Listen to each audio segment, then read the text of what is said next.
دعوت دینا چاہتا ہوں،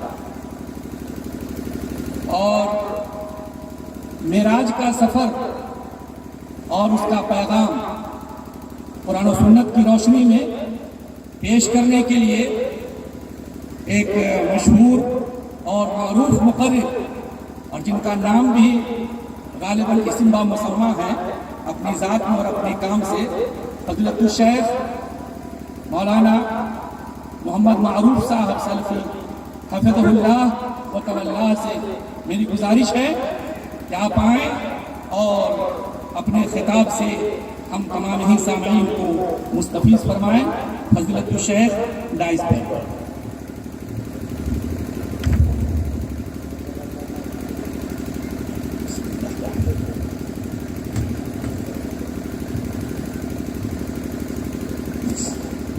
السلام علیکم ورحمۃ اللہ وبرکاتہ۔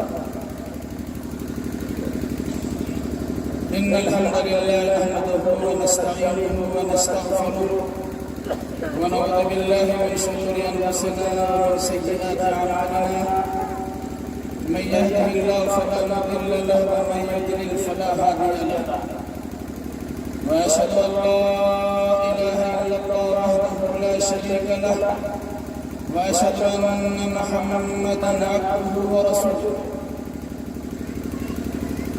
أما بعد فإن خير الحديث كتاب الله، وخير الهدي هدي محمد صلى الله عليه وسلم، وشر الأمور محدثاتها، وكل محدثة بدعة، وكل بدعة ضلالة، وكل ضلالة في النار. أعوذ بالله السميع العليم من الشيطان الرجيم. بسم الله الرحمن الرحيم. سبحان الذي أسرى بعبده ليلا من المسجد الحرام إلى المسجد الأقصى الذي باركنا حوله لنريه من آياتنا إنه هو السميع البصير. سبحانك لا علم لنا إلا ما علمتنا إنك أنت العليم الحكيم. رب اشرح لي صدري ويسر لي أمري واحلل عقدة من لساني يفقهوا قولي. رب زدني علما.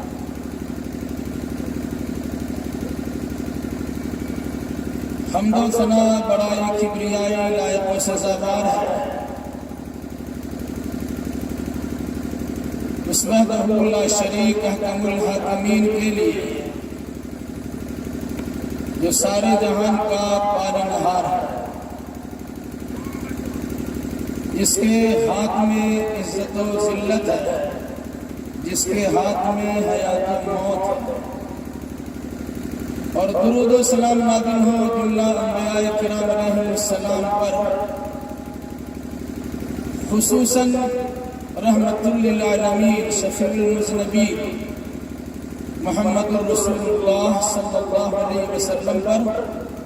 اللہم صل علی محمد وعلی آل محمد کما صلیت علی ابراہیم وعلی آل ابراہیم انکا حمید مجید۔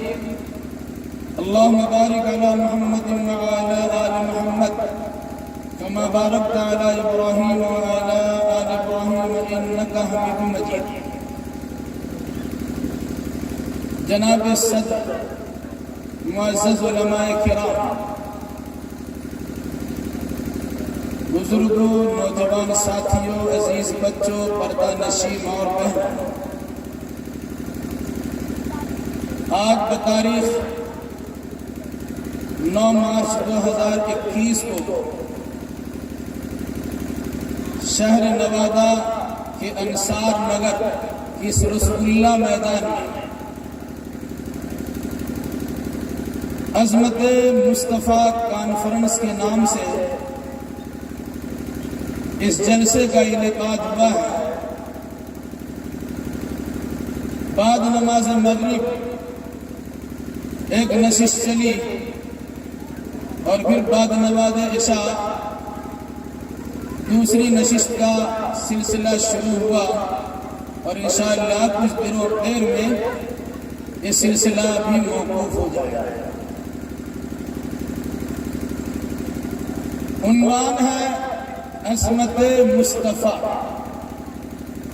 یعنی محمد الرسول اللہ صلی اللہ علیہ وسلم کی عظمت کا، بزرگی کا، بڑائی کا، رفعت شان کا، اونچا مقام کا تذکرہ۔ کوئی انسان اگر عظمت مصطفیٰ لکھنا چاہے تو لکھ نہیں سکتا، بیان کرنا چاہے تو کما حق کو بیان نہیں کر سکتا۔ الگ الگ گوشوں پر تذکرہ ہو سکتا ہے، تبصرہ ہو سکتا ہے، اظہار خیال ہو سکتا ہے۔ آج تک بے شمار سوانح نگار نے، سیرت نگار نے رسول اکرم صلی اللہ علیہ وسلم کی سیرت پر مشتمل بے شمار کتابیں لکھی ہے، لیکن کسی نے یہ دعویٰ نہیں کیا ہے کہ ہم نے سیرت النبی کے لکھنے کا اور بیان کرنے کا حق ادا کر دیا۔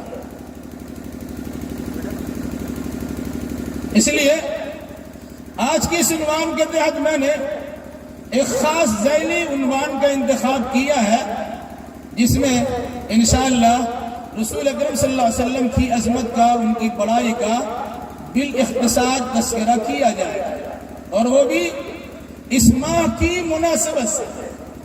یہ رجب المرجب کا مہینہ چل رہا ہے، آج اس کی 25ویں تاریخ گزر چکی، 26ویں تاریخ کا آغاز مغرب کے بعد سے ہو چکا ہے، اور عموماً مورخین کا کہنا یہ ہے کہ رجب المرجب کی ماہ کی 27ویں اور 28ویں تاریخ کی درمیانی رات میں اللہ کے نبی صلی اللہ علیہ وسلم کو اللہ نے اپنے پاس بلایا۔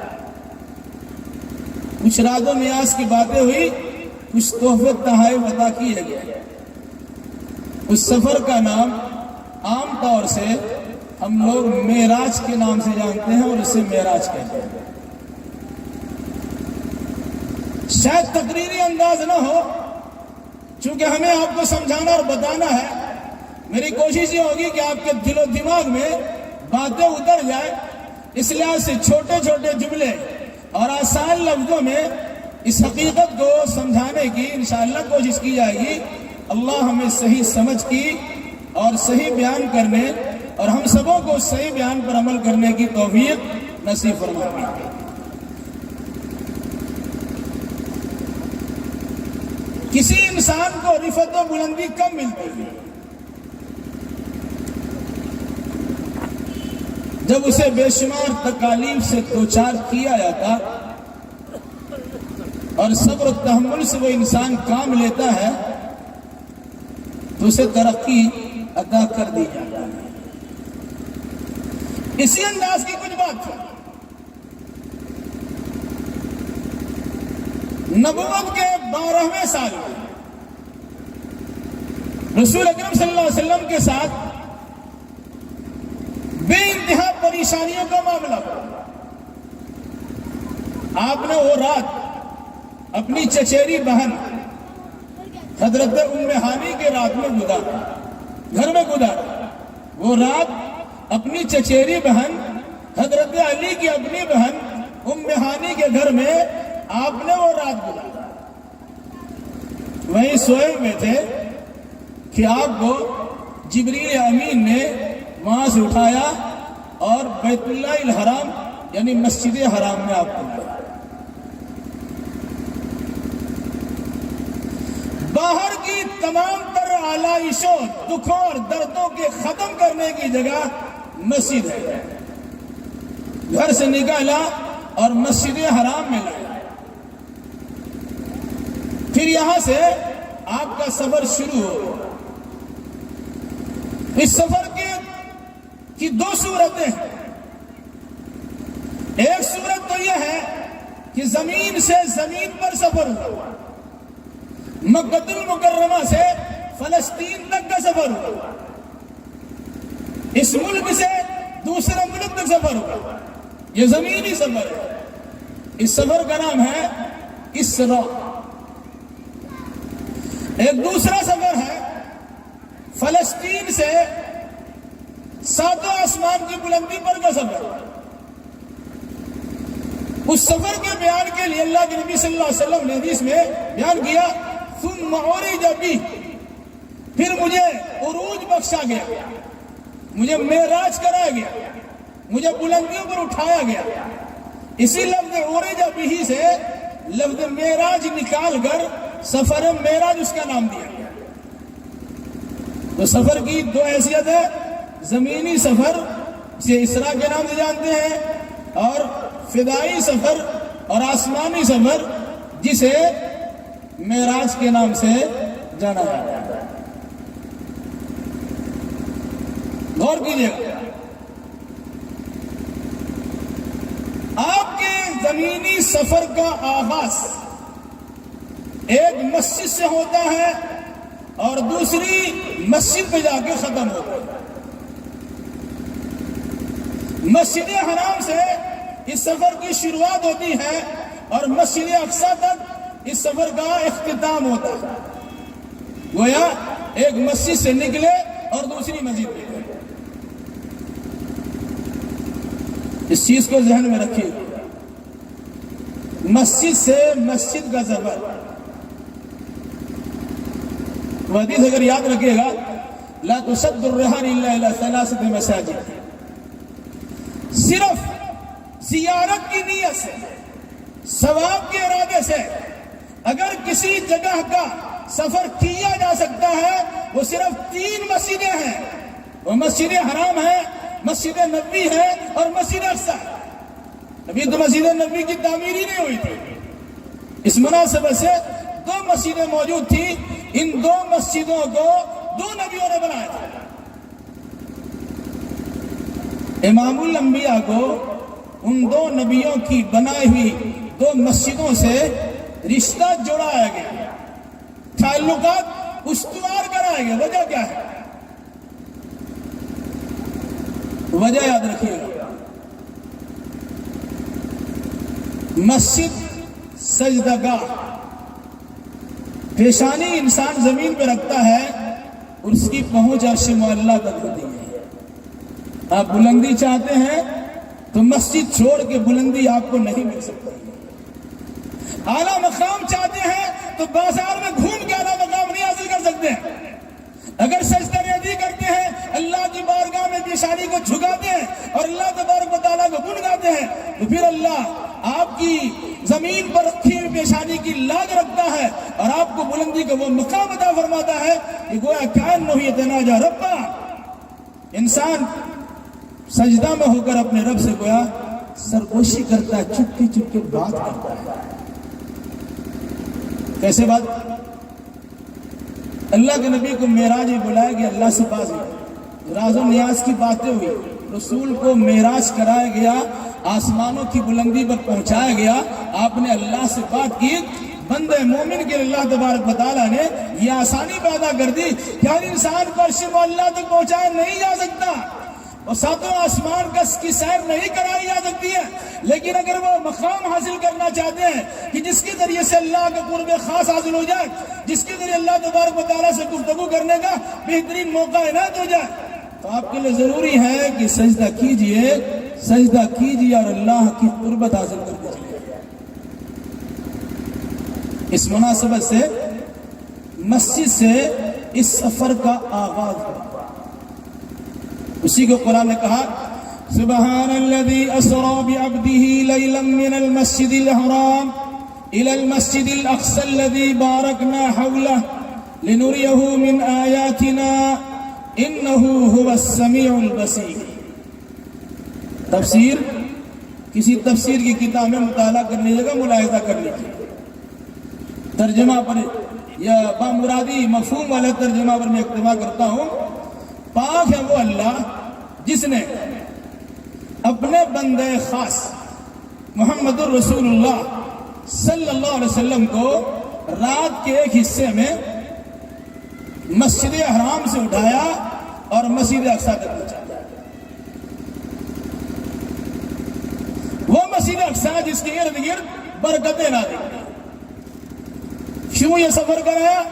لِنُرِيَهُ مِنْ آيَاتِنَا، تاکہ ہم اس بندے خاص کو اپنی بعض نشانیوں کا مشاہدہ کرا دیں.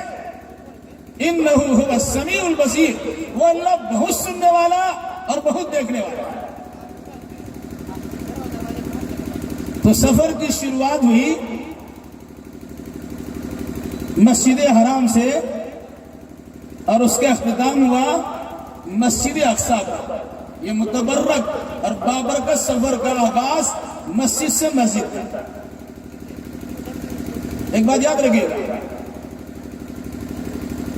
آخر ایسا کیوں نہ ہوا کہ روئے زمین کی سب سے بہترین جگہ مکہ المکرمہ میں سب سے بہترین جگہ مسجد حرام، اس مسجد حرام سے ڈائریکٹ اللہ تبارک و تعالیٰ نے عرش معلیٰ کو کیوں نہیں بلایا؟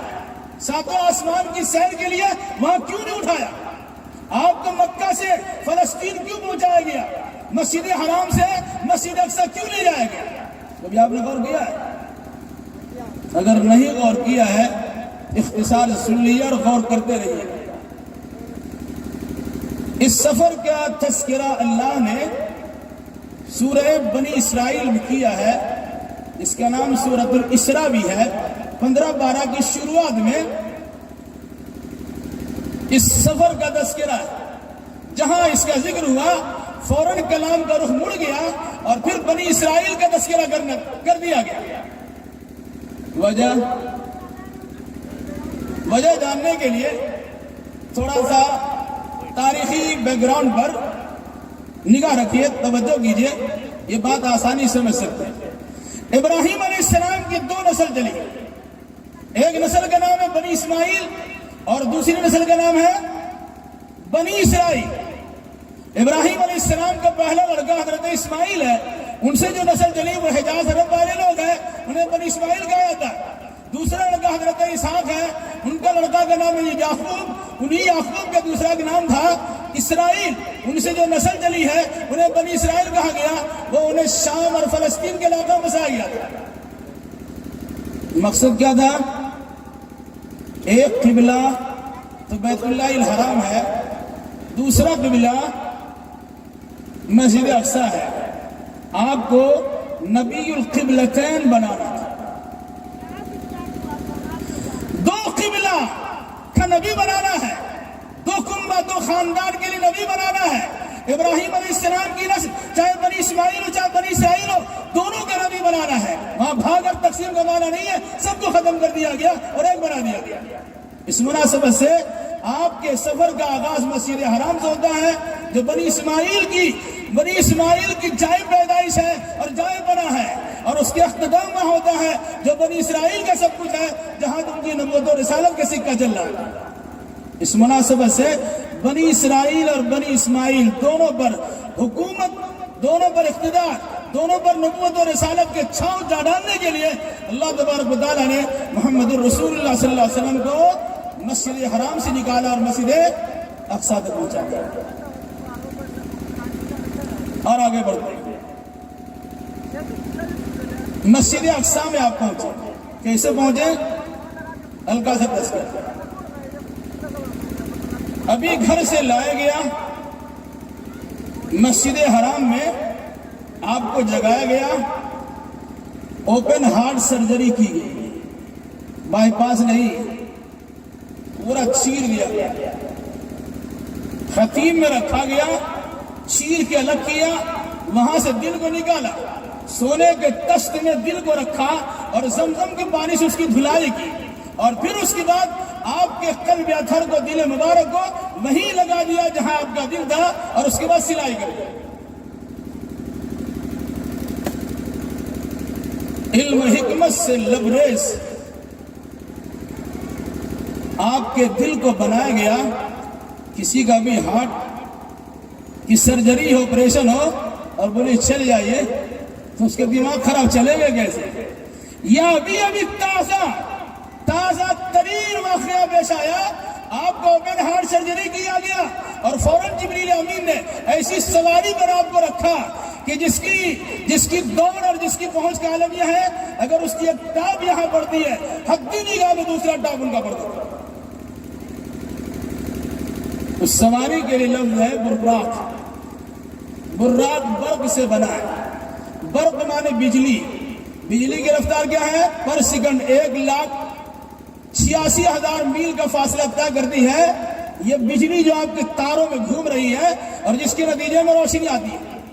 اس برق کا کیا عالم ہوگا جسے اللہ تبارک و تعالیٰ نے اسے نوری ایئر کے پار کرنے کے لیے یا اللہ کی بارگاہ تک پہنچانے کے لیے جس سفر کے لیے جس چیز کا استعمال کیا گیا اس کو نام دیا براق. بہت تیز رفتار، بجلی کی رفتار سے کہیں زیادہ تیزی سے چلنے والی سواری.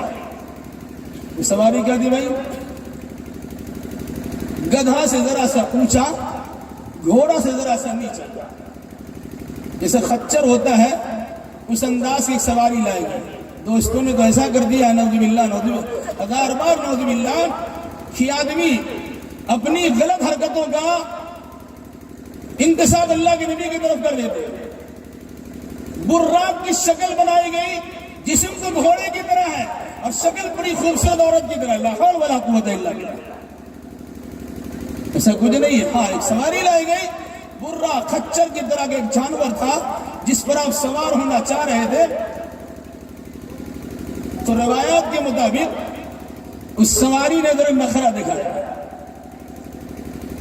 آپ کو چڑھانے سے گریز کرنے کی کوشش کی. تو جبریل نے کان میں کہا جانتے ہو کس شخصیت کا تمہارے پیٹھ پر آج سواری ہونے والی ہے؟ پھر بتایا گیا. فوراً انہوں نے گردن جھکا دی اور اللہ کے نبی صلی اللہ علیہ وسلم براق میں سوار. ایک بدعقیدگی کا خاتمہ کر دیں. عام طور سے کہا جاتا جب رسول اکرم صلی اللہ علیہ وسلم معراج میں جا رہے تھے اور سواری کچھ اونچی تھی، آپ کو چڑھنے میں تکلیف ہو رہی تھی، تو بڑے پیر شیخ عبد القادر جیلانی اپنا کندھا دیا اور اللہ کے نبی نے ان کے کندھے پہ قدم رکھا اور پھر براق میں سوار ہو گئے. وہ تو 600 سال کے بعد پیدا ہوئے، پہلے کہاں سے چلے گئے؟ اور پھر اس کے بعد کہانی سناتے ہیں کہ اللہ کے نبی کا کندھا بڑے پیر کے کندھے، اللہ کے نبی کا پیر بڑے پیر کے کندھے پر اور بڑے پیر کا پیر دنیا کے سارے اولیاء کے کندھے پر. لا حول ولا قوت الا باللہ. بہرحال آپ کا سفر شروع ہوا، سواری آپ کے پاس رکھی گئی. اس سواری کی کیفیت کیا تھی؟ یہاں قدم رکھا، جتنا دور آپ دیکھ سکتے ہیں اس کا دوسرا قدم وہاں پڑتا تھا. چند سیکنڈ میں 40 دن کا سفر. عام طور سے مکہ سے فلسطین کا سفر لوگ 40 دنوں میں طے کیا کرتے تھے، جو وہاں چلنے کا انداز ہوتا تھا. دن میں سفر کرتے، رات میں ٹھہر جاتے تھے. اس طرح 40 دنوں کا سفر ہوتا تھا. شاید 40 سیکنڈ میں اللہ تبارک و تعالیٰ نے پہنچا تھا. پھر وہاں آپ کے اس براق کی سواری کو اسی کھوٹی میں، کھمبا میں یا پتھر میں باندھا جہاں انبیاء کرام علیہ السلام اپنی سواریوں کو باندھا کرتے تھے. جہاں گاڑی گیرج کی جاتی ہے اسی جگہ پر اللہ کے نبی صلی اللہ علیہ وسلم کی سواری کو رکھا گیا. اس سے اندازہ ہوتا ہے کہ ہر جگہ اپنی گاڑی نہیں لگا سکتے. گاڑی رکھنے کی جو جگہ متعین ہوتی ہے وہیں ڈالیے تاکہ راستہ چلنے میں کسی قسم کی دشواری نہ ہو. تو اللہ کے نبی صلی اللہ علیہ وسلم کی سواری کو وہیں رکھا گیا جہاں انبیاء کرام علیہ السلام اپنی سواری رکھا کرتے تھے. القبۃ الصخرہ کے نام سے زبردست بلڈنگ ہے، لوگ اسی کو سمجھتے ہیں کہ مسجد اقصی. پھر اس کے بعد مسجد تشریف لے گئے، یعنی مسجد اقصی میں گئے. آپ نے 2 رکعت نماز پڑھی جس سے تحیۃ المسجد کی اہمیت کا اندازہ ہوتا ہے. دوسری مسجد میں گئے، آپ نے 2 رکعت نماز پڑھی. وہاں سے نکلے، کچھ پیش کیا گیا کھانے اور پینے کے لیے جس میں غذائیت بھی ہے اور پینے کی قوت بھی ہے. شراب بھی آپ کے سامنے رکھی گئی اور دودھ بھی آپ کے سامنے رکھا گیا. آپ نے شراب کو نہیں پیا، دودھ آپ نے پی لیا. جبریل نے کہا آپ نے فطرت کے مطابق کام کیا ہے، اگر شراب پی لیتے تو آپ کی امت گمراہ ہو جاتی. بہرحال آپ نے دودھ پی لیا. اور بعض روایت میں ہے کہ آپ کے لیے شراب پیش کیا گیا اور شہد پیش کیا گیا تو آپ نے شہد کھایا. واللہ اعلم بالصواب. پر ایک بات اور یاد رکھیں، عنوان میرا ہے معراج کا سفر اور اس کا پیغام. تو میں پیغام دیتا چلتا. جب اللہ کے نبی صلی اللہ علیہ وسلم کو اپنے پاس بلانا چاہا، اس کے لیے اہتمام کیا۔ جو انسان جس درجے کا ہوتا ہے اس کی تعظیم و تکریم اسی درجے کی جاتی ہے۔ کوئی بڑا منسٹر آپ کے پاس آنے والا ہوگا، اسے ریسیو کرنے کے لیے عام خادم کو نہیں بھیجا جاتا، ایک بڑا افسر کو بھیجا جاتا ہے۔ تو اللہ نے محمد الرسول اللہ کو اپنے پاس بلانا چاہا تو فرشتوں کا سردار جبریل امین کو آپ کی خدمت پیش کیا، یہ لے کے آئی۔ اور ساتھ ساتھ یہ بھی یاد رکھیے کہ تعظیم و تکریم کا خاص خیال کیجئے۔ ایسا نہیں ہے کہ اگر وہ بہترین سواری پر بیٹھنے والے انسان ہونے کے لائق ہے اسے معمولی سواری پر مت بٹھائیے۔ اللہ نے براق بھیجا ہے جس کے ذریعے سے یہ بات سمجھ میں آتی ہے کہ آپ کی شاعر شان سواری بھیجی گئی۔ اگر علماء کو بلائیے، فضلاء کو بلائیے، حفاظ کو بلائیے، اپنی یہاں دعوت دیجئے، اپنے پاس بلائیے، ویسے انہیں تنخواہ مت دیا کیجیے گا، بلکہ آپ کی ذمہ داری ہوگی اس واقعہ معراج کی روشنی میں کہ اچھی سواری کا بندوبست کیجیے اور اچھے آدمی کو بھیجیے انہیں ریسیو کرنے کے لیے۔ ہو سکتا کہیں گے یہ مولوی صاحب تو اپنے چکر میں ہے، نہیں، مہمان کی میزبانی ان کے شان کے لائق کیجیے۔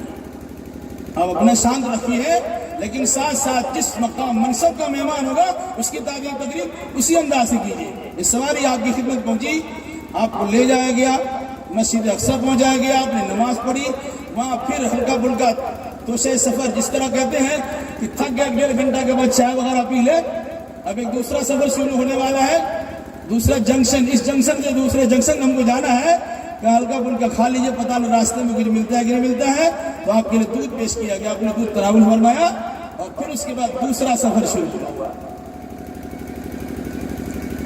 دوسرا سفر کے لیے 2 قسم کی بات آتی ہے کہ رفرف نامی ایک سواری سیڑھی آئی، سیڑھی،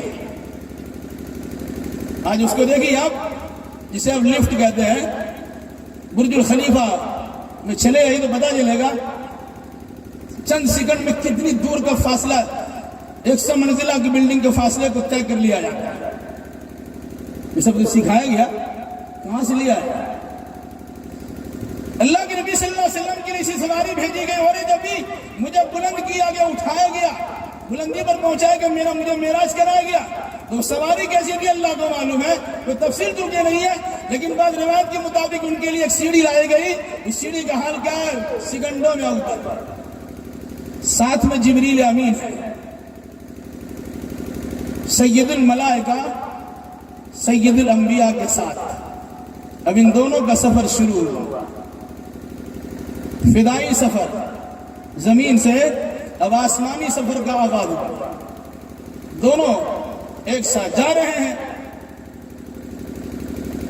آسمان و دنیا کا دروازہ کھٹکھٹائے گا، آپ کو لگتا ہے کہ ویسے ہی ہے، قرآن کا سقف محفوظ ہے، یہ مضبوط چھت ہے، اس میں دروازے ہیں، جانے کا راستہ بھی ہے۔ آپ کو آسمان کا سفر کرایا گیا، کیوں کرایا گیا اس سلسلے میں بھی میں یاد رکھیں۔ پورا کا پورا واقعہ معراج معجزہ ہی معجزہ ہے، اور اللہ کے نبی صلی اللہ علیہ وسلم نے ہر زمانے میں اپنے نبیوں کو وہی معجزہ دیا ہے جس معجزے کی اس زمانے میں ضرورت ہوا کرتی تھی۔ موسیٰ علیہ السلام کا زمانہ جادوگری کا تھا، چمتکار دکھا دیا، رسی بھیگا کہ لاٹھی بھیگا کہ کچھ اور دکھایا، چمتکار۔ تو اللہ نے اس زمانے کے لوگوں کے خیالات کے مطابق اس کی توڑ کے طور پر حضرت موسیٰ علیہ السلام کو ید بیضا بھی دیا اور عصا موسمی بھی دیا، لاٹھی پٹک دیا تو اشدہا بن جائے، جادوگر کے سارے کرتبوں کو ختم کر جائے، اور اپنے ہاتھ کو بغل میں ڈالے اور نکالے تو چمکتا وہ ہاتھ بن جائے۔ سب لوگوں نے آپ کے موسیٰ علیہ السلام کے ان 2 معجزات کو دیکھا، مشاہدہ کیا، اور سب اپنی کمزوری محسوس کرنا شروع کر دیا، بھائی ان کا مقابلہ تو نہیں کر سکتے۔ زمانہ عیسیٰ علیہ السلام کا آیا، طبابت کا دور تھا، ڈاکٹری اور حکیمی کا دور تھا، بیمار پڑا یہ دوا دے دو، یہ دوا دے دو، یہ دوا دے دو۔ اللہ نے عیسیٰ علیہ السلام کو وہ خوبی عطا کی، کوڑ کے بیمار انسان پر اپنا ہاتھ ڈال دے وہ اللہ کے فضل و کرم سے اچھا ہو جاتا ہے۔ یہ معجزہ دیا، لیکن یہ وہ معجزات ہیں جو ان نبیوں کے ساتھ ہی چلے گئے۔ اللہ تبارک و تعالیٰ نے اللہ کے نبی صلی اللہ علیہ وسلم کو جو معجزہ دیا ہے، ایک تو قرآنی شکل میں، کتابی شکل میں قرآن دیا معجزہ کہ جس کے جواب دنیا بھر میں کوئی دے نہیں سکتا، کوشش کی ہے لیکن کامیاب نہیں ہو سکتا۔ دوسرے ایک حصی معجزہ یہ بھی ہے جنہیں واقعہ معراج کے طور پر ہم جانتے ہیں کہ دنیا ترقی کرنے والی ہے، ہواؤں میں گشت کرنے والی ہے، فضاؤں میں اڑنے والی ہے، آسمان پر کمندیں ڈالنے والی ہے، قیامت تک اس قسم کے عروج اور ترقی کے مسائل پیدا ہونے والے ہیں۔ تو اللہ تبارک و تعالیٰ نے محمد رسول اللہ صلی اللہ علیہ وسلم کو معراج کرا دیا، تاثر دلا دیا، تم تو بعد میں ساری چیزیں کرو گے، ہمارے نبی کے لیے ہم نے یہ مقام کر دیا ہے، ان کے لیے اس قسم کی سواریوں کا بندوبست کر دیا ہے، انہیں اونچائیوں تک پہنچا دیا ہے، آسمان کی رفتوں تک انہیں ہم نے بلند والا کر دیا ہے۔ وَرَفَعْنَا لَكَ ذِكْرَكَ۔ بہرحال تو آسمان کا سفر شروع ہوا، دروازہ کھٹکھٹایا، کہا کون؟ کہا جبریل۔ کہ کون ہے؟ کہ محمد۔ کہا بلائے گا؟ ہاں بلائے گے۔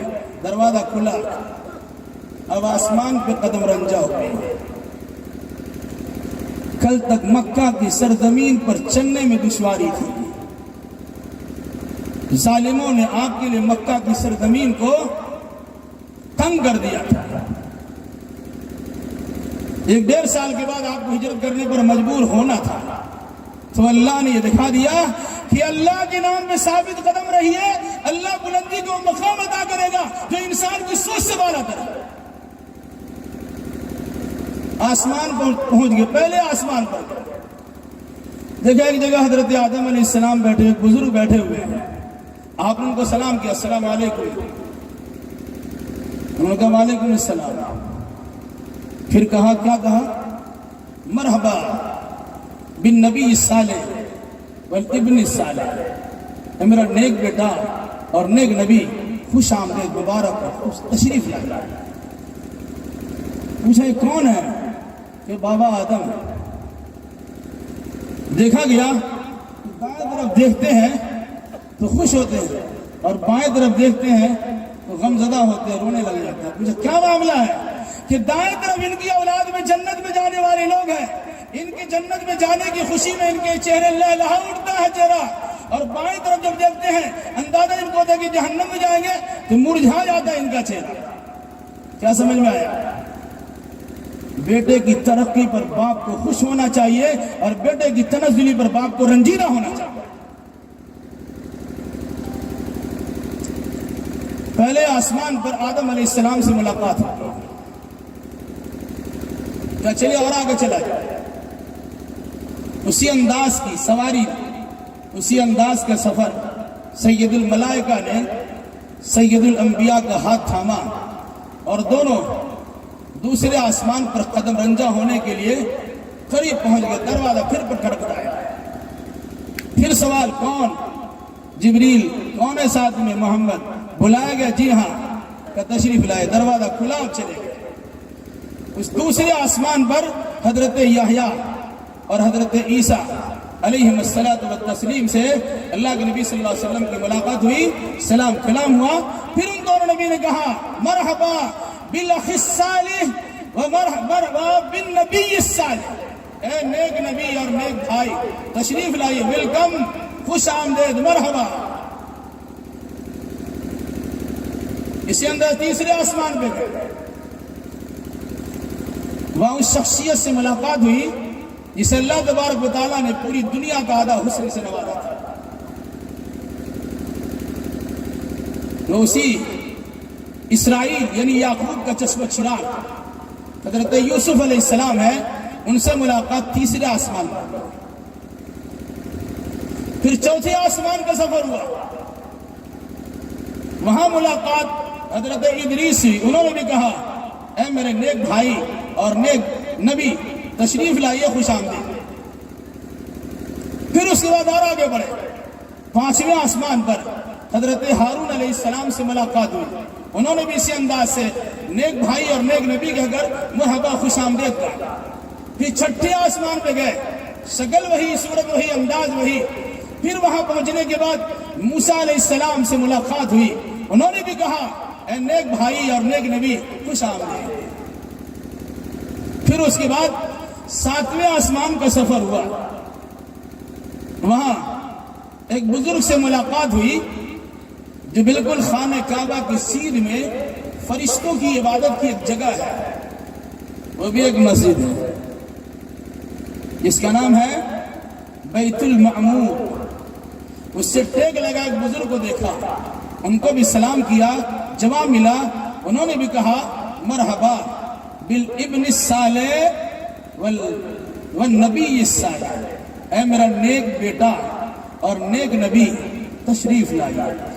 دو نبیوں نے آپ کو بیٹا کہا ہے، باقی دوسرے نبیوں نے آپ کو بھائی کہا ہے۔ سارے کے سارے انبیاء کرام علیہ السلام وہ دینی بھائی ہیں۔ آدم علیہ السلام وہ باپ ہے، کیسے کہیں گے بھائی، اور حضرت ابراہیم علیہ السلام تو ابو الانبیاء ہے، وہ بھائی کیسے کہتے ہیں؟ اس لحاظ سے آدم علیہ السلام نے اور ابراہیم علیہ السلام نے آپ کو بیٹا کہہ کر استقبال کیا۔ ساتویں آسمان پر بیت المعمور ہے۔ بیت المعمور وہ عبادت گاہ جس میں روزانہ 70,000 فرشتے اللہ کی بندگی کرنے کے لیے داخل ہوتے ہیں۔ جو فرشتہ ایک مرتبہ داخل ہو کے اللہ کی عبادت کر لیا، قیامت تک اس فرشتے کو دوسری بار وہاں پہنچنے کی مہلت نہیں ملے گی۔ فرشتوں کی تعداد کتنی اندازہ لگا لیجیے۔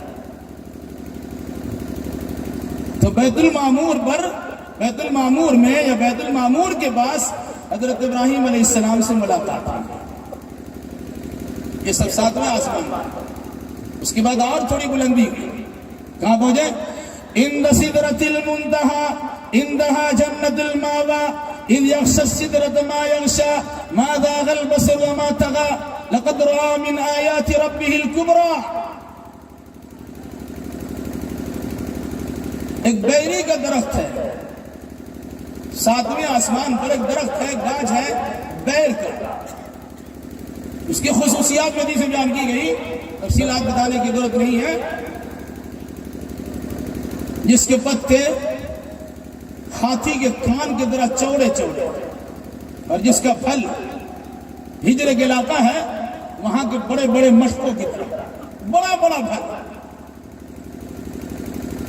ہر پتا پر ہزاروں کی تعداد میں فرشتے جھول رہے ہیں اور جگمگا رہے ہیں۔ وہ کیفیت قرآن نے بیان کی ہے، نور ہی نور ہے، روشنی ہی روشنی ہے۔ وَعِنْدَ سِدْرَةِ الْمُنْتَهَى، وہ انتہائی جگہ جسے بیر کے نام سے یاد کیا گیا، بیر کے درخت کے نام سے یاد کیا گیا۔ اوپر سے اللہ کا پیغام آتا ہے، کچھ فرشتے لے کے آتے، وہیں رک جاتے، پھر وہاں سے دوسرے فرشتے کو حوالے کیا جاتا ہے اور وہ زمین پر پہنچاتے ہیں۔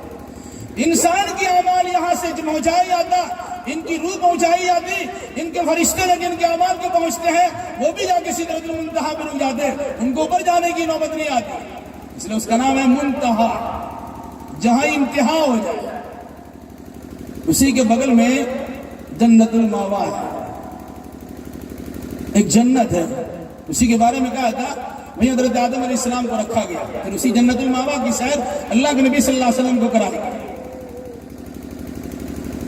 بیر کے درخت پر جو روشنی کا نور، روشنی کا بوچھار ہو رہا تھا اور ٹڈی دل کی طرح چمکتے ہوئے تارے نظر آ رہے تھے، اس کے بارے میں قرآن نے کیا کہا؟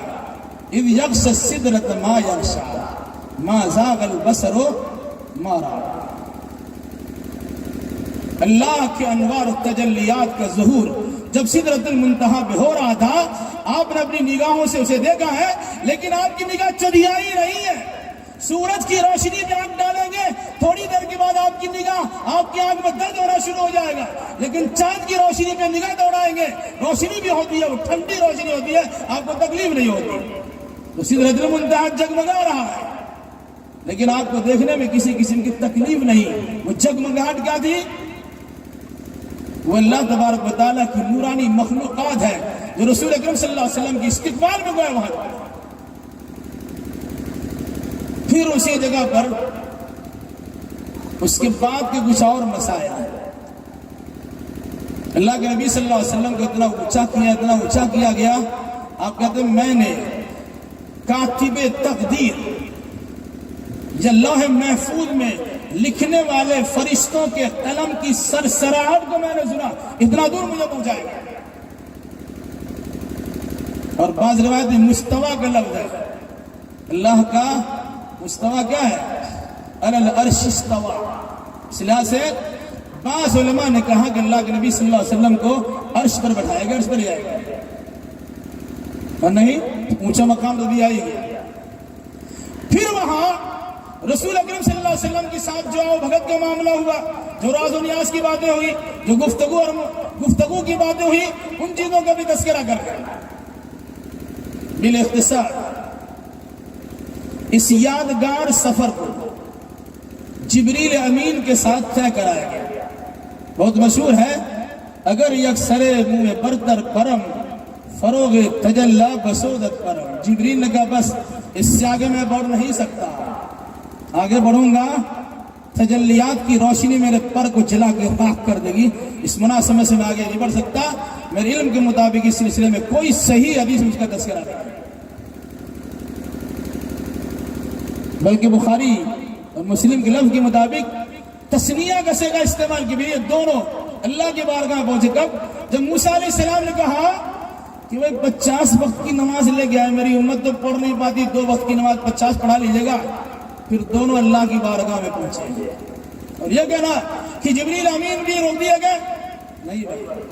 ان رضی العرش مکین قرآن نے کہا ہے، وہ جبریل تو عرش والے کے پاس ہی رہتے ہیں. یہاں فرشتوں سے متعلق تذکرہ ہے کہ اللہ کے پاس جو پیغام آتا ہے یا فرشتے آتے ہیں وہ سدرۃ المنتہا کے پاس رک جاتے ہیں. روح زمین سے جو احکام لے کے آتے ہیں، اعمال لے کے آتے ہیں، وہ سدرۃ المنتہا تک رک جاتے ہیں. یہ عام فرشتوں کا معاملہ ہے. ورنہ اللہ کے نبی کے لیے جبریل امین کو جو بھیجا گیا، ان کی معیت اور ان کی صحبت میں بارگاہ الہی پہنچانے کی جو صورت پیدا ہوئی، وہاں جبریل امین ساتھ ساتھ اللہ کی بارگاہ میں پہنچے. بعض روایت میں اس کا تذکرہ ہے، جب اللہ کی بارگاہ پہنچے تو کیا کہا؟ اللہ نے کہا السلام علیک ایھا النبی ورحمۃ اللہ وبرکاتہ. اب پڑھتے ہیں التحیات، وہ نقل حکایت ہے، ایک واقعہ پیش آیا تھا، اس کی نقالی کرتے ہیں. اللہ کی بارگاہ میں پہنچے ہیں تو اللہ نے کہا السلام علیکہ ورحمۃ اللہ وبرکاتہ. تو اللہ کے نبی نے خیال رکھا ہمارا بھی، آپ کا بھی، قیامت تک آنے والے صالح نیک بندوں کا بھی. کیا کہا؟ السلام علینا وعلی عباد اللہ الصالحین. اللہ کو درود کے وعلیکم السلام کہ الہی تیری جانب سے سلامتی ہو، تو ہم پر بھی سلامتی، اور قیامت تک جتنے تیرے نیک صالح بندے ہوں گے ان تمام پر سلامتی کی بھیک مانگتا. تو جبریل امین نے کہا اشہد ان لا الہ الا اللہ واشہد ان محمدا عبدہ ورسولہ. میں گواہی دیتا ہوں کہ اللہ کی سوا عبادت کے لائق کوئی نہیں ہے، اور محمد صلی اللہ علیہ وسلم اللہ کے بندہ اور اس کے رسول ہے. جو یہ واقعہ پیش آیا تھا، اس واقعہ کی نقالی کی گئی، اسی کو نقل حکایت کہتے ہیں، اور تحیات کے طور پر اسے بولتے ہیں. بعض علماء نے اس روایت پہ کچھ کلام کیا ہے، لیکن سیرت کی کتاب اس قسم کی چیزوں کا بھی تذکرہ ہے. واللہ علم بالصواب. اب اللہ کے قرب خاص میں پہنچائے گئے. ایک اختلافی مسئلہ ہے، آپ نے اللہ کو دیکھا ہے کہ نہیں دیکھا؟ ہم اس میں نہیں آئے. دیکھنے سے کیا فائدہ اور نہیں دیکھنے سے کیا نقصان؟ آدمی ان چیزوں میں الجھ جاتا ہے، لیکن جو چیز حقیقی ملی ہے، جس پہ آپ کی دنیا سنور سکتی ہے، آخرت سنور سکتی ہے، انسان اس پہ غور و فکر نہیں کرتا. اختلاف میں پڑ گیا دیکھا کہ نہیں دیکھا. جبکہ قرآن نے کہا ما كان لبشر ان يكلمه الله الا وحيا او من وراء حجاب او يرسل رسولا. اللہ اپنے بندوں سے تین ہی طریقے سے بات کرتا ہے. اس میں ایک صورت یہ ہے کہ دل میں بات ڈال دیا، القاء الہام کر دیا، پردے کے پیچھے بات کر لی، یا فرشتے کو بھیج کے بات کر لیا. اللہ کے قرب خاص میں راز و نیاز کی باتیں ہوئی. لوگوں نے غلو اتنا کیا کہ احمد اور عہد میں صرف میم کو پردہ رہ گیا، ہک کے کہنا شروع کر دیا وہی محمد وہی اللہ وہی محمد وہی اللہ، حول ولا قوت الا باللہ۔ اب اگر محمد الرسول اللہ ہی اللہ ہے تو کس کی عبادت کرتے تھے، کس کی بندگی بجا لاتے تھے، کس کی شان میں تعریف کے جملے کہا کرتے تھے، ایاک نعبد و ایاک نستعین کس کی بارگاہ میں کہا کرتے تھے؟ اس لیے اپنے عقیدوں کی درستگی کا خیال کریں، تعظیم و تکریم سے انکار نہیں کرنا چاہیے، گستاخی ہوگی ایمان سے کباڑا نکل جائے گا، لیکن جو مقام اللہ نے دیا ہے اس میں اضافہ بھی آپ نہیں کر سکتے۔ اتنا ہونے کے باوجود، معراج میں اتنی رفعت و بلندی کے ملنے کے باوجود محمد کیا ہے، عبدہ و رسولہ ہی ہے، وہ اللہ کا بندہ ہی ہے، پھر رسالت کا بڑا مقام پتا ہوا ہے، وہ اللہ نہیں بنے، وہ اللہ تبارک و تعالیٰ نے تحفے عطا کیے، وہ تحفہ ہم کو یاد نہیں ہے، یاد ہے ہم اس پہ خاص توجہ نہیں دیتے، بس 5 منٹ بعد ختم کرتے ہیں۔ تحفے ملے، کیا تحفہ؟ 50 وقت کی نماز۔ کیوں؟ اللہ کی قربت حاصل کرنی ہے، ایک مسجد سے نکلے ہیں دوسری مسجد پہنچے ہیں، دوسری مسجد سے نکلے ہیں تیسری مسجد پہنچے ہیں، یہ مسجد ہی مسجد کا سفر ہے۔ ترقی چاہتے ہو مسجد سے رشتہ جوڑ کے رہو، ترقی چاہتے ہو اللہ کی بندگی میں اپنا دل کو لگا کر رکھا کرو، تب اللہ تبارک و تعالیٰ ترقی دے گا۔ 50 وقت کی نماز دی گئی، ساتھ ساتھ قرآن مقدس کی ایک بڑی سورہ سورۃ البقرہ، اس کی آخر کی 2 آیت آمن الرسول سے فرسلنا للقوم الکافرین تک، یہ 2 آیتوں کا نذرانہ تحفہ بھی اسی سفر میں اللہ تبارک و تعالیٰ نے ڈائریکٹ دیا ہے۔ اور تیسری خوشخبری سنائی گئی، آپ کی امت میں سے جو لوگ شرک نہیں کریں گے اللہ ان کی بخشش کر دے گا۔ سبحان اللہ، یہ بہت بڑی نعمت ہے۔ شرط لگا دی، اللہ کے ساتھ شریک کرنے والوں کی بخشائش کا تصور نہیں ہے، لیکن جو انسان کبیرہ سے کبیرہ بڑا سے بڑا گناہ کر لے گا لیکن شرک نہیں کیا تو اللہ تبارک و تعالیٰ ایک دن ضرور سے بخش دے گا اور اپنی جنت کی نعمتوں سے مالا مال کرے گا۔ یہ 3 تحفے ملے، واپس چھٹے آسمان پہ موسیٰ علیہ السلام سے ملاقات ہوئی، راز و نیاز کی بہت ساری باتیں ہوئی، کیا کیا گفٹ اور تحفہ ملا، کیا یہ سے تحفہ ملا ہے، اس میں 50 وقت کی نمازوں کا تذکرہ کیا۔ حضرت موسیٰ نے کہا جائیے اللہ سے کم کرائیے، آپ کو موسیٰ علیہ السلام کا شکر گزار ہونا چاہیے کہ ہمارے لیے موسیٰ علیہ السلام نے بار بار نبی محترم سے درخواست کی کہ 50 وقت کی نماز کیسے پڑھیں گے، وہ دن رات نماز پڑھنے میں گزر جائے، کمانا دھمانا رانا سانا کہتے ہو، جائے کم کرائیے۔ اللہ کے نبی صلی اللہ علیہ وسلم بارگاہ لائے پہنچے، لائے کچھ کم کر دیجئے نا، اللہ نے کہا ٹھیک ہے چلو 10 وقت کی نماز کم کرتے ہیں، 40 نماز پڑھی، پھر آئے کیا ہوا اتنا کم ہو گیا اور جائیے، پھر گئے، پھر درخواست کی، اللہ نے کہا ٹھیک ہے اور کم کرتے ہیں، پھر 10 وقت 30 بج گئے، پھر آئے، پھر کہا جائیے کم کرائیے، پھر کم 20 بج گئے، پھر گئے، پھر وہی معاملہ، کیا ہوا کم نہیں کرائے، بولے اتنا ہی تو کم ہوا، اور جائیے، کم کرایا 10 بج گئے، پھر اس کے بعد آپ کا سفر، موسیٰ علیہ السلام نے کہا کہ اور کم کرائیے، تو اللہ کے نبی صلی اللہ علیہ وسلم کے کہنے کے مطابق پھر گئے، 5 وقت کم ہو گئے، بچ گئے 5۔ واپسی موسیٰ علیہ السلام کیا کہا، میں اپنی قوم سے میں 2 وقت کی نماز نہیں پڑھا پاتا ہوں، آپ 5 وقت کی نماز کیسے پڑھا، جائیے کم کرائیے۔ تو اللہ کے نبی صلی اللہ علیہ وسلم نے موسیٰ علیہ السلام کے مشورہ کا احترام بھی کر کہا نہیں اب میری ہمت نہیں ہوتی، اللہ کی بارگاہ میں جانے مجھے شرم محسوس ہوتی ہے،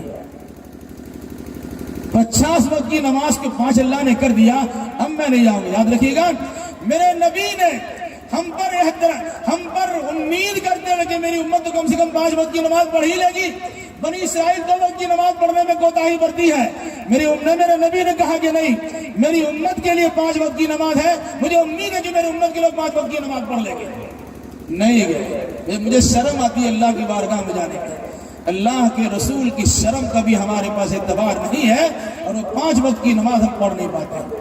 تو اللہ نے کہا ٹھیک یہ 5 وقت کی نماز ہے, ہم اسے 50 کا ثواب دیں گے. کریے 5 پائیے 50. کتنی بڑی خوش نصیبی کی بات ہے. مگر افسوس یہ ہے اس تحفہ کے ملنے پر بھی ہمیں خوشی نہیں ہوئی. ہم نے معراج کے سفر کا تذکرہ کیا ہے, اللہ کو دیکھا کہ نہیں دیکھا, کیا کیا مشاہدات میں کیا ہوا نہیں ہوا اس کا تذکرہ کرتے ہیں, لیکن جو تحفے تحائف ملے ہیں ہم اس پر تذکرہ نہیں کرتے. میرے بھائیوں, وقت کی قلت کے پیش نظر میں اتنی سی بات ضرور کہتا ہوں.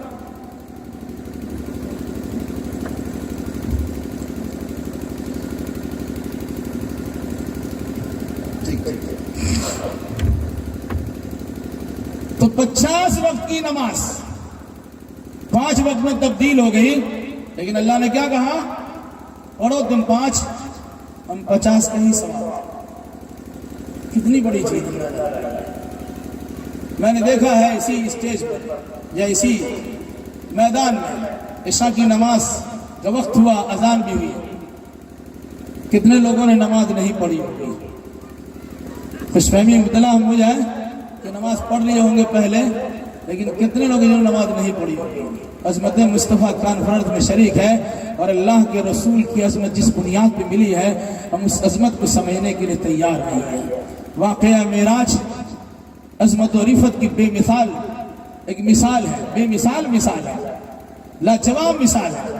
آپ اگر اس پر غور فکر کریں تو اندازہ ہوگا کہ انسان کو اللہ نے یہ رفت و بلندی بخشی ہے کہ مخلوق کو اپنے پاس خالق نے بلا کر یہ احترام بخشا, یہ مقام منصب دیا اور ساتھ ساتھ خوش ہو کر انہیں تحفے تحائف دیا اور کہا آپ کی امت معراج نہیں کر سکتی, آسمان کی بلندی پر نہیں پہنچ سکتی, تو ہم آپ کو یہ عطیہ تحفہ دیتے ہیں, اپنی امت سے یہ کام کروا لیجئے کہ مجھ سے سرگوشی وہ کرتے رہ جائیں.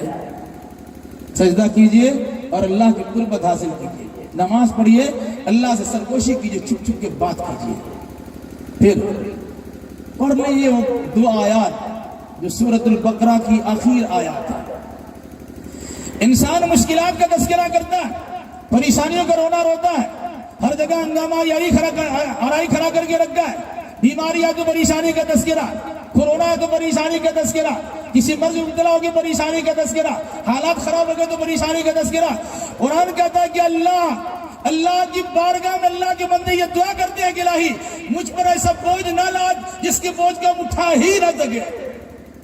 جبکہ اللہ یہ بھی کہتا ہے لا یکلف اللہ نفسا الا وسعها, انسان کو وہی ذمہ داری دی ہے جو ذمہ داری نبھا سکتا ہے.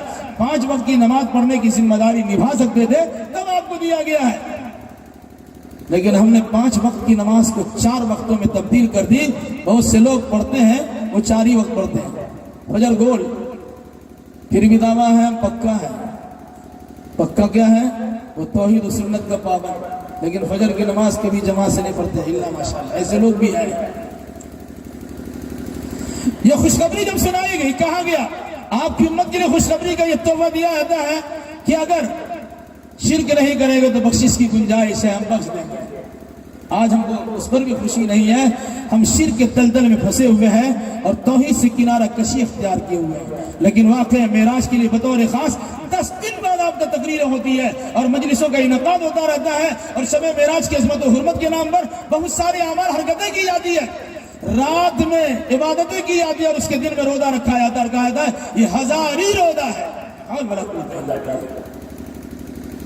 اللہ کے نبی کا روزہ تو ہزاری نہیں ہے, آپ نے اپنے بازاری روزہ کو ہزاری روزہ کہتے ہیں. یہ تیار کردہ فیبریکیٹ روزہ ہے, یہ تیار کردہ ہمارا روزہ ہے, لیکن ہم نے اسے ہزاری روزہ کہا اور کہتے ہیں اب 1 روزہ نہیں 2 روزہ رکھیں گے 2000 سال کا روزہ ہمارا ہو جائے گا. یہ کہاں سے لیا بھائی؟ معاملہ آگے بڑھا, اللہ کے نبی صلی اللہ علیہ وسلم تشریف لے آئے, کہانیاں بے شمار ہیں.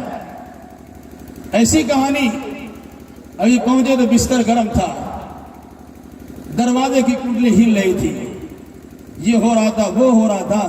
ایسی ملمہ سازی ہے اور بناوٹی باتیں ہیں جس کا سر پیر کچھ نہیں ہے, لیکن رفت شان مصطفیٰ کو بیان کرنے میں انسان کچھ سے کچھ غلو کر جاتا ہے. یہ کیا غم ہے کہ اللہ کے نبی نے جبریل امین کو بھیجا یہ کیا کم ہے؟ جبریل امین کی ساتھ عرش معلیٰ تک کی پہنچائی کرا دی. کیا کم ہے کہ اللہ تبارک و تعالیٰ سے راز و نیاز کی گفتگو ہوئی؟ کیا کم ہے کہ اللہ کے نبی صلی اللہ علیہ وسلم کو لوح محفوظ میں لکھنے والے کاتبین وحی، کاتبین کے قلم کی سرسرانی بھی سنا دی گئی؟ یہ اونچائی نہیں ہے؟ اور اس کے ساتھ جو تذکرے ہوتے ہیں، جو مشاہدات کا ذکر ہوتا ہے، قرآن نے جس چیز کی صراحت کی ہے اس پر ہمارا عقیدہ نہیں بنتا، لیکن جس کا تذکرہ قرآن نے کیا ہی نہیں ہے اس پر عقیدہ جب آگے بنے بیٹھے. کیا اللہ کو دیکھا تھا کہ نہیں دیکھا تھا؟ دل کی آنکھ سے دیکھا تھا کہ آنکھ سے دیکھا تھا؟ دل سے دیکھا تھا کہ اس آنکھ سے دیکھا تھا؟ اسی بحث میں پڑ گیا. قرآن کہتا ہے اگر آپ دیکھے ہوتے اللہ کو تو اللہ یہ نہیں کہتا لِنُرِيَهُ مِنْ آيَاتِنَا، ہم یہ سفر اس لیے کرا رہے ہیں کہ اپنی بات نشانی دکھائیں. اور جب معراج کا خاتمہ ہوتا ہے کیا کہتے ہیں؟ لَقَدْ رَأَىٰ مِنْ آيَاتِ رَبِّهِ الْكُبْرَىٰ، انہوں نے اپنے رب کی بڑی بڑی نشانیوں کا مشاہدہ کیا. رب کو دیکھا کہ نہیں دیکھا؟ نہ قرآن نے تذکرہ کیا نہ صحیح حدیث میں تذکرہ، لیکن اس کے الجھ جاتے ہیں. قرآن کیا کہتا ہے؟ ہم یہ سفر کرا رہے ہیں لِنُرِيَهُ مِنْ آيَاتِنَا. علماء سے پوچھ لیجیے گا من تبیز ہم تاکہ اپنی ساری نشانیاں نے بعض نشانیوں کا مشاہدہ کرا. اور جب سفر سے واپسی ہو رہی ہے یا سفر کا اختتام ہو رہا ہے تو کیا ہو رہا ہے؟ لَقَدْ رَأَىٰ مِنْ آيَاتِ رَبِّهِ الْكُبْرَىٰ، انہوں نے اپنے رب کی بعض بڑی بڑی نشانیوں کا مشاہدہ کرا. ایک دو مشاہدہ کا تذکرہ ہم کر دیں. جنت آپ نے دیکھی، جہنم آپ نے دیکھی. جنت میں آپ نے دیکھا ہے حضرت بلال کے قدم آگے آگے چلتے ہیں، خرام کی آواز سنائی آپ کو دی. واپسی پر حضرت بلال سے پوچھا کیا ماجرا ہے؟ ہم نے تمہارے کھڑاؤن کی آواز اب سے اپنے سے آگے جنت میں دیکھا، کوئی خاص عمل کرتے ہو؟ کہ یا رسول اللہ کوئی خاص عمل تو نہیں ہے. ہاں عمل میرا یہ ہے کہ میں جب بھی وضو کرتا ہوں تو 2 رکعت تحیۃ الوضو کرتا ہوں، وہ بھی نماز ہی ہے. تحیۃ الوضو کیجئے اور جنت میں آگا مقام لینے کی کوشش کیجیے. پھر جنت جہنم کا نظارہ کرا گیا، جہنم کی تکلیفوں کو دکھلایا گیا. ادھر حقیقت اللہ کے نبی صلی اللہ علیہ وسلم کا مشاہدہ اس لیے کرایا گیا تاکہ امت کے سامنے آپ اس کی حقیقت کو واضح کر سکے کہ جہنم کی تکلیفوں کا یہ حال ہے اور جنت کی آرام اور اس کے سکون کا یہ حال ہے. واپس ہو رہے تھے تو راستے میں کچھ اور دکھائی دیا. کیا دکھائی دیا؟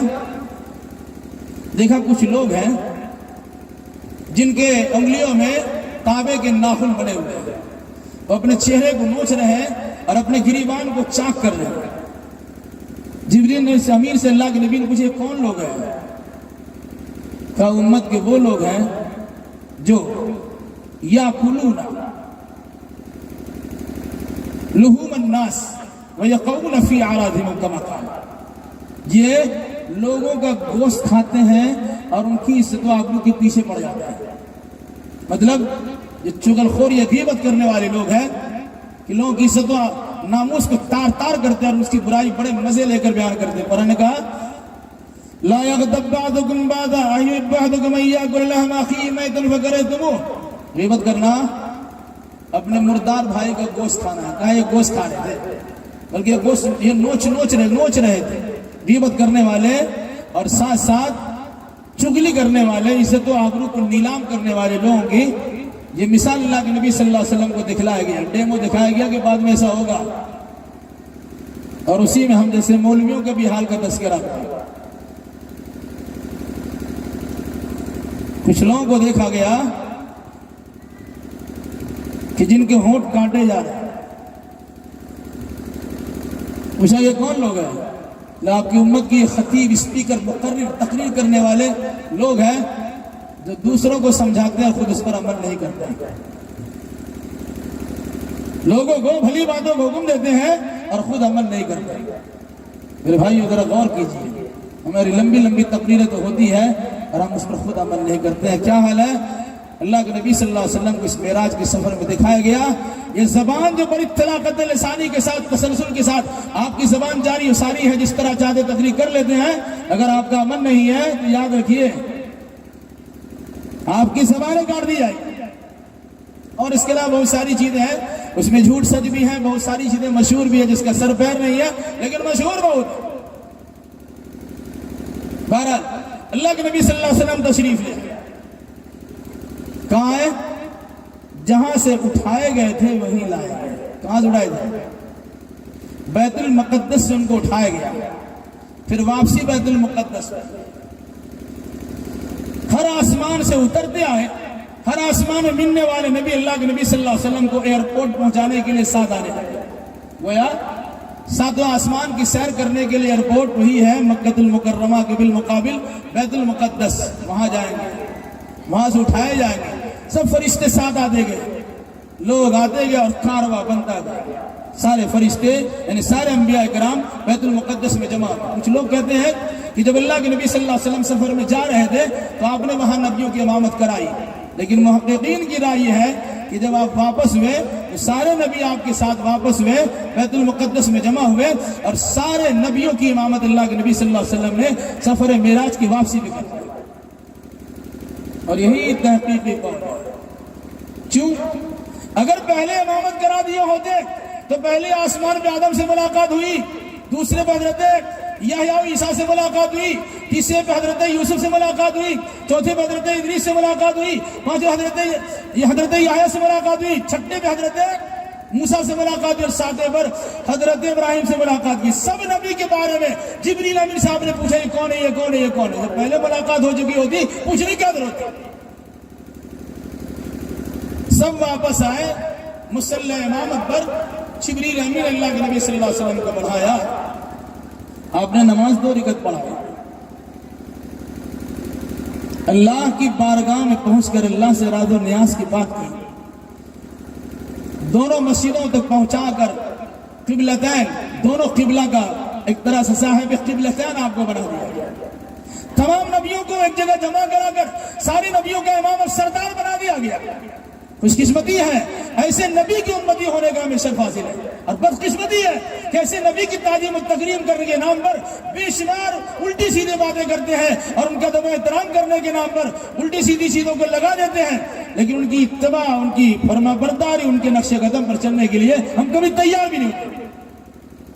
اس لیے میرے بھائیوں، اس حقیقت کو سمجھیے کہ آپ امام الانبیاء کے امتی ہیں، سارے نبیوں کے سردار، سارے نبیوں کے امام محمد الرسول اللہ کی امتی ہے. اس نبی نے اپنے قوم میں آ کر سب سے پہلے ابو جہل سے کہا سنو، رات میرا سفر ہوا تھا، میں فلسطین بھی گیا اور آسمان کے سیر بھی کرایا. کہاں سی بات کرتے ہو، یہ منہ اور مسور کی دال. 40 دن کا سفر تم رات کے حصے میں کر لیے اور پھر اس پر تر رہی ہے کہ وہاں سے آسمان، دوسرے آسمان، تیسرے، چوتھے، ساتویں آسمان، پھر اللہ کی بارگاہ میں پہنچے، راز و نیاز گفتگو ہوئی، تحفے تحائف لے کے آئے. یہ کہاں سے ہو سکتا ہے؟ ابو جہل نے سب سے پہلے بلایا صدیق اکبر کو کہ سنو تمہارا ساتھی کیا کہتے ہیں. کیا ہوا؟ یہ تو کہتے ہیں کہ رات میں یہاں سے نکلے اور وہاں پہنچے بیت المقدس، پھر آسمان میں چلے گئے. کیا ہو سکتا ہے؟ صدیق اکبر نے کہا اگر اللہ کے نبی محمد صلی اللہ علیہ وسلم نے یہ بات کہی ہے تو ہو سکتا ہے. کیوں نہیں ہو سکتا بھائی؟ ہمارا عقیدہ ہے کہ عرش و اللہ کے پاس سے اللہ کا پیغام لے کر فرشتوں کے سردار جبریل امین روح زمین پر آتے ہیں. وہ اللہ اگر نبیوں کے سردار محمد الرسول اللہ کو فرش زمین سے اٹھا کر عرش و اللہ تک پہنچا دے، اس میں تعجب کیا بات ہے؟ الہی کلام الہی کا نزول ہوتا ہے، ہم ماننے کے لیے تیار ہیں. اگر محمد عربی نے یہ کہا ہے تو یقیناً ایسا ہوا. وہ اپنا سا منہ لے کے چلا گیا، کہا ایک تو صورت تھی انکار کرانے کی اور دوست کی دوستی میں دراڑ پیدا کرنے کی، لیکن تو تیار نہیں ہے. اسی موقع پر کہا جاتا ہے کہ حضرت ابوبکر کو صدیق کا یا صدیق اکبر کا لقب تھا.